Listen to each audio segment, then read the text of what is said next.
Modern men aren't weak because they lack muscle.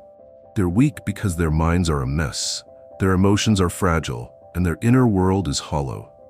They're drowning in stress, lost in loneliness, and masking it all with a few curated photos on social media. But deep down, they know something's wrong. It's not the world that breaks you.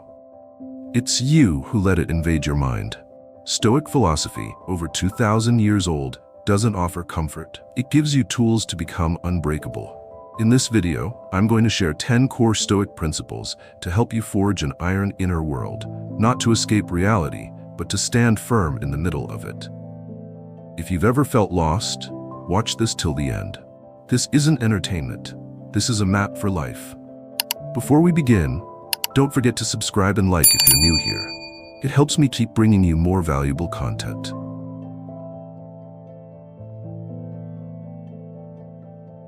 This is the ultimate principle that every Stoic idea revolves around, and yet it's the one almost no one actually lives by.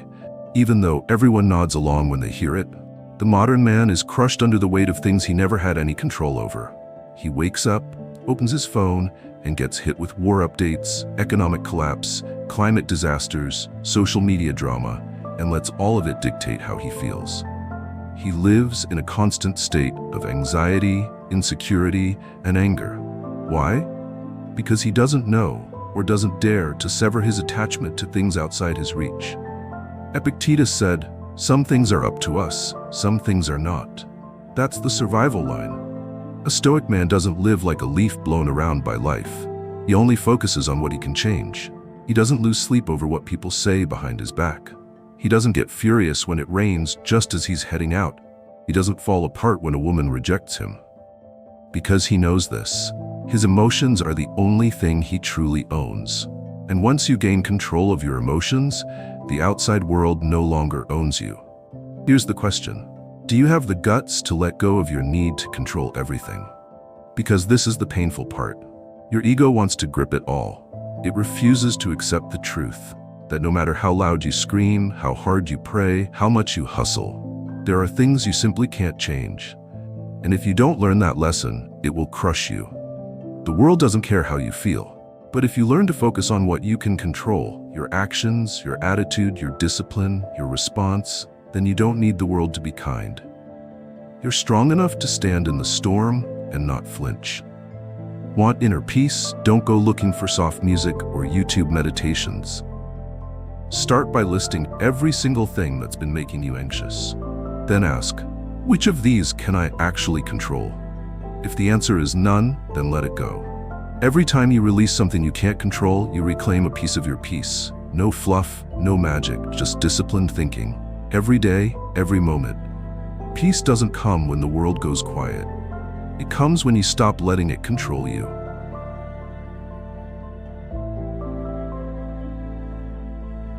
You're not hurt by what someone says. You're hurt by how you interpret it. The insult doesn't come from outside, it comes from within you.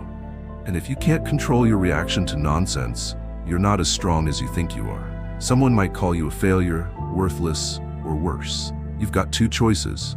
Let it enrage you, break you down, and react like a wounded child. Or stare it in the face, stay calm, and remind yourself, I am not defined by someone else's description. Then you get back to work. That's power. That's Stoicism. But the reality? Men today walk around like emotional landmines. One negative comment online, and they can't sleep, they quit their job, or they rant on a podcast about how toxic society is. Why? Because they've erased the line between themselves and the world. They let others control their emotions like a kid with a TV remote. Marcus Aurelius wrote, if you're hurt by something, it's not because of the thing itself, but because you've chosen to let it hurt you. Sound harsh? Good. Truth is harsh, but it also sets you free. Because if your emotions don't belong to anyone else, then no one can destroy you except you. This isn't about becoming a heartless machine. It's about having willpower. It's about being able to look a man in the eye when he insults you, and instead of reacting, you smile with calm contempt. Because you know, the one who can't control his mouth is the weak one. The one who controls his heart is the strong one. Want the fix? Next time someone insults you, don't respond. Don't explain. Don't react. Just ask yourself, does this make me a worse person? If the answer is no, then why the hell should you care? If you let someone else's words control your mind, you're nothing more than a puppet on strings. But if you master your reaction, you cut the strings. You're no longer a victim. You're in control. That's real freedom. And it begins the moment you stop letting people hurt you.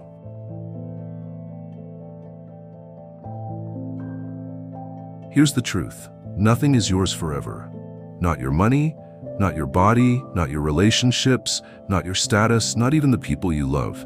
Everything you hold today will be taken from you. Not if, but when. Sounds depressing? It's not. It's reality. And if you're not ready to face it, you're not ready to live like a man. Weak men cling to everything with the illusion that it'll never change. Then life smacks them with a breakup, a car crash, a betrayal, and they collapse like a kid lost in a mall. Stoicism doesn't teach you to be indifferent to life. It teaches you to love life without being owned by it, to cherish what you have, but be ready to let go with dignity when the time comes.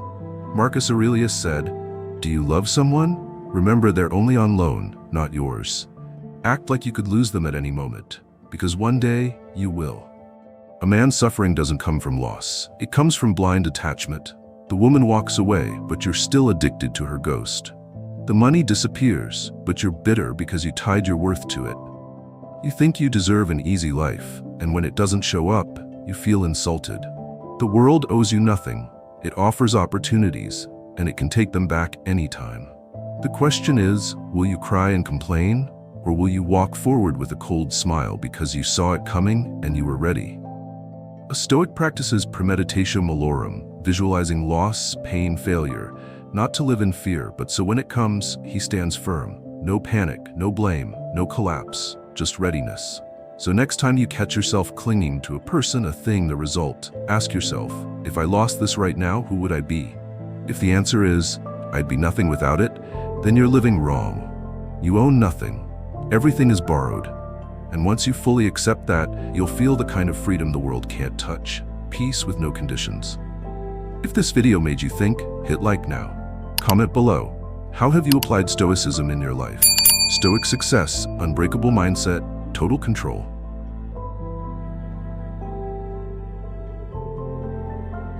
Most men can't control themselves. They react like cornered animals, driven by instinct over reason, emotion over thought. Someone insults them, they explode.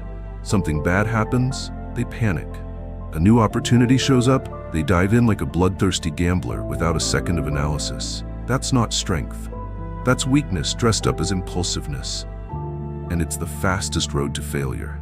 A Stoic man doesn't act on the first emotion that pops into his head. He observes. When something happens, he doesn't respond right away. He steps back, separates himself from the emotion, and asks, what's really going on here? He analyzes the facts, waits for the feelings to cool, and only then does he move. Calmly, clearly, deliberately. That's not a reaction. That's a decision. Marcus Aurelius wrote, if you are distressed by anything, it is not the thing itself, but your judgment of it. See the pattern? Pain doesn't come from events, it comes from the label you slap on those events. And if you can change the label, you can change the feeling. Want to do that? Learn to observe instead of react. Reaction means you're being controlled. Observation means you're in control. That's the difference between a man constantly chasing after problems and a man who commands the situation. When others lose it, you stay steady. When they panic, you assess. When they rage, you stay silent. And when you act, you win. Calmness isn't indifference. It's the highest expression of inner strength. It shows you're not shaken by noise, not pulled by chaos. It proves you don't need to scream to be heard or flail around to be seen, because you know you control everything inside you. Next time you feel that anger rising, when emotion wants to yank your strings like a puppet, stop. Breathe. Watch. Create space between you and the reaction. In that space, you're no longer a victim. You're the one who decides. The reactive man lives like a mercenary, taking orders from circumstance. The observer is a general, choosing the moment, choosing the battle, and always landing the final blow. Don't live like a ticking time bomb. Learn to stand still in chaos, and the world will respect you for it.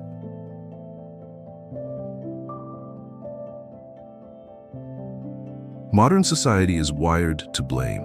The moment something goes wrong, people rush to find the culprit, not to solve the problem, just to dump the responsibility. Someone breaks up with you? She was selfish. No promotion at work? My boss plays favorites. Business failed? The market sucks. Life not going your way? It's my parents, the system, the world. Sound familiar? That's the voice of a victim, and victims have no power. When you blame, you're telling the world, I'm not in control of my life. And if you live like that, you've already killed your dignity before it had a chance to grow. The Stoic doesn't look for blame, he looks for action. He doesn't ask, who did this to me? He asks, what am I going to do about it? That's the mindset of someone who owns the game. No matter what happens, betrayal, loss, failure, the Stoic takes responsibility. Not because he's a fool, but because he knows responsibility is the one form of power that can't be taken from you. You can't control the weather, the economy, or other people's moods, but you always control how you respond. And that's the territory where true strength lives. You don't take responsibility because you caused the problem. You take it because you own your reaction to the problem. That's the difference between a complainer and a man. Here's a simple example. You're late because of traffic. True, you didn't cause the jam, but you picked the route. You didn't leave earlier. You didn't plan for backup. Taking 100% responsibility doesn't mean beating yourself up. It means sharpening your discipline, reclaiming control, and refusing to let the outside world steal your results. A mature man doesn't care who's right or wrong. He cares about what can be done and does it. Every time you take responsibility, even when deep down you think, this isn't my fault, you grow stronger, more reliable, more respected. Every time you shift blame, you dig a deeper grave for your credibility. The world doesn't need more men with excuses. It needs men who can stand in the ruins and say, I'll handle it. No justifications, no victimhood, just action.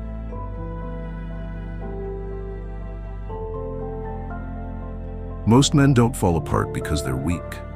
They fall apart because they weren't ready. They live as if the world owes them a happy ending.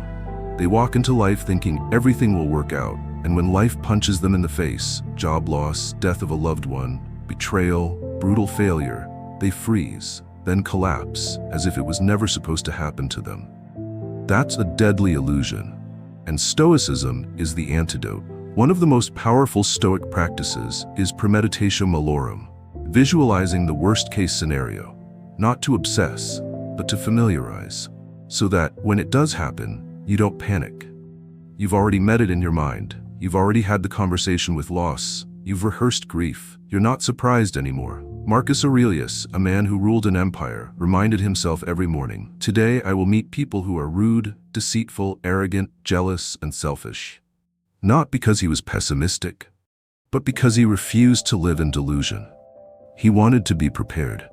Because a man is only truly strong when he's looked darkness in the eye and stayed standing. You could lose everything tomorrow. The person you love most may not wake up. Your body may fail. Your bank account may hit zero. The question is, will you break, or will you bow your head to the pain and keep walking? No one escapes loss, but the Stoic doesn't need to. He's lived with it in his mind for years. He doesn't fight pain. He doesn't beg for mercy. He greets it as a part of life and moves forward. Strong men don't pray for ease. They pray to be strong enough for anything. When you prepare for the worst, you don't live in fear. You live in calm, because nothing can catch you off guard anymore. That's freedom. That's Stoicism.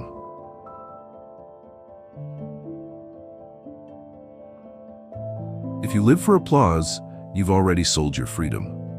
If you change who you are to fit the crowd, your character never existed in the first place. A man who needs permission to live by his values isn't a man. He's an unpaid actor waiting for the next cue. Stoicism doesn't teach you to be likable. It teaches you to be right. It doesn't care about likes, shares, votes, or standing ovations. It only asks one thing: am I living by the principles I respect? Marcus Aurelius, at the helm of the most powerful empire in history, didn't write to be praised. He wrote to remind himself, be good, do right, ignore what they think. Think you're strong? Here's a test. Can you speak the truth when everyone around you disagrees? Can you do the right thing even if it costs you friends, reputation, or comfort? If not, You're not strong, you just haven't been tested yet. Modern society trains to obsess over fitting in, being accepted, not rocking the boat. But the truth is, if you live right, you will rock the boat. If you have principles, you will face resistance. If you say what no one else dares to say, you will be hated. That's the price of integrity. And it's worth it. A Stoic doesn't go looking for fights, but he doesn't back down just to keep the peace either. Because peace bought with dishonesty is just another form of surrender. He won't lose himself just to look agreeable. He'd rather be misunderstood than be fake. If you live for agreement, you're living in chains. But if you can stand alone, with reason, with principle, with honor, then even if the whole world stands against you, you've already won. Not because people cheered for you, but because you never needed them to. Approval fades. What's right doesn't.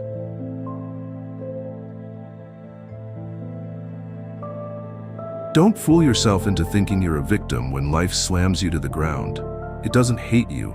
It's not punishing you. It's testing you. The only question is, do you have the strength to get back up?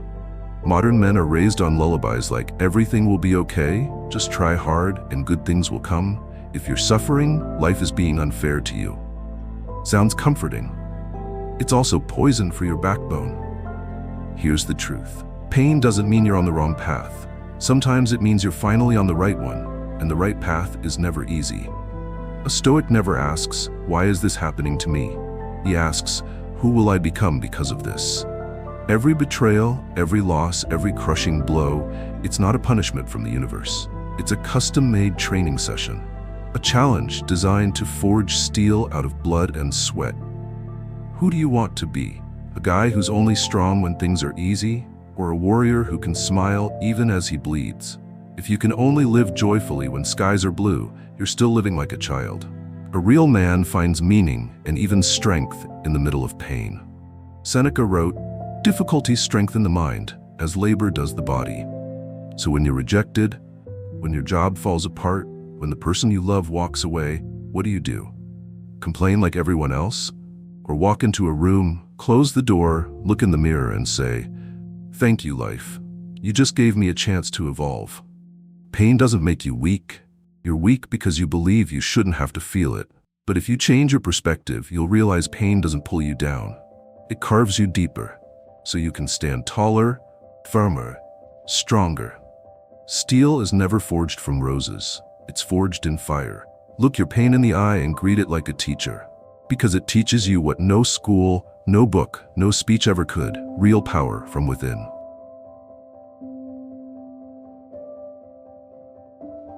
You can run $1 million company, command thousands of people, have the body of a Greek god. But if you can't control your anger, your urges, or your fear, you're still weak. Not by society's standards, but by Stoic standards. The only standards that actually matter. Stoicism doesn't care how many followers you have, what car you drive, or how many zeros are in your bank account. It asks one thing: do you control yourself? Can you stay composed when insulted? Can you resist temptation when it screams in your head? Can you stay grounded when fear begs you to run? If not, then you're a slave. A slave to emotion, desire, impulse, and primitive reaction. Epictetus said, "No man is free who is not master of himself." And the truth is, you don't need chains, prison walls, or laws to be imprisoned. You lock yourself up every day with unconscious habits. Reaching for your phone the moment you wake up. Binging trash content and then whining about having no time. Eating garbage and blaming genetics.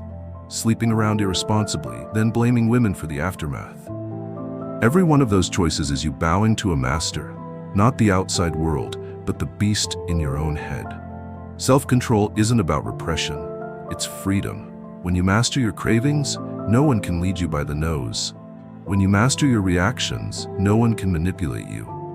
When you master your focus, you become a weapon. That's the foundation for every other victory: financial, physical, and mental. You want to rule the world? Great, but first learn to rule yourself. That's the battle no one sees, but the victory there is the one that truly counts.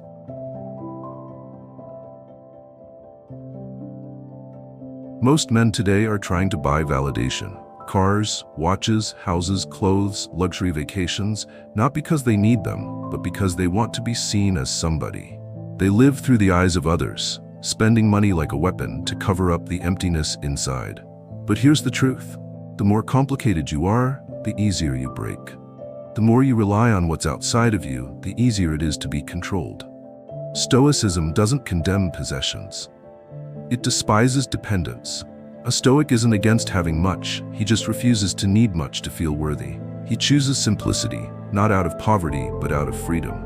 Not because he can't enjoy more, but because he knows the most important things don't need to be proven. Living simply doesn't mean thinking small. It means you're no longer distracted by the trivial. When you're no longer ruled by material craving, you unleash massive energy to think deeper, build greater, and live truer. Stoics think big. But they're not online shouting about million-dollar dreams while drowning in credit card debt. They don't scream about ambition, because their ambition is planted deep, watered daily with action, not slogans. They don't live to impress. They live to make real impact. Seneca was one of the richest men in Rome, yet he slept on stone floors, ate modestly, and regularly placed himself in hardship to remind himself that he was owned by nothing. And because nothing owned him, he truly owned everything. Live simply like a warrior and think like a strategist. Cut the excess. Focus on essence. Live without showing off, but act with vision that spans generations. When you no longer need to prove anything, you finally become something. The world is full of guys dressed like millionaires but living like slaves. Be the man who lives like a king, in silence, discipline, and direction. No one needs to know, but when you walk into a room, they'll feel it.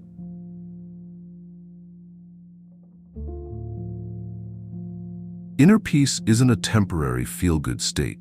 It's steel-solid presence when everything around you is collapsing. It doesn't come from positive thinking or cliché self-love. It comes from disciplined thinking, relentless training, the ability to suffer and move forward without needing a pat on the back. These 10 Stoic principles aren't for the faint of heart. They don't comfort you. They sharpen you. They force you to confront one brutal truth. If you don't control yourself, you control nothing. And if you live like a victim, you're already dead, even if your body's still breathing. You can ignore these principles, but life won't ignore you. It will test you with pain, with loss, with betrayal.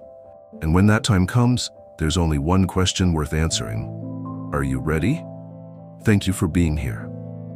If you found this video helpful, subscribe, turn on notifications, and like this video. Don't forget to leave a comment so we can spread positivity together.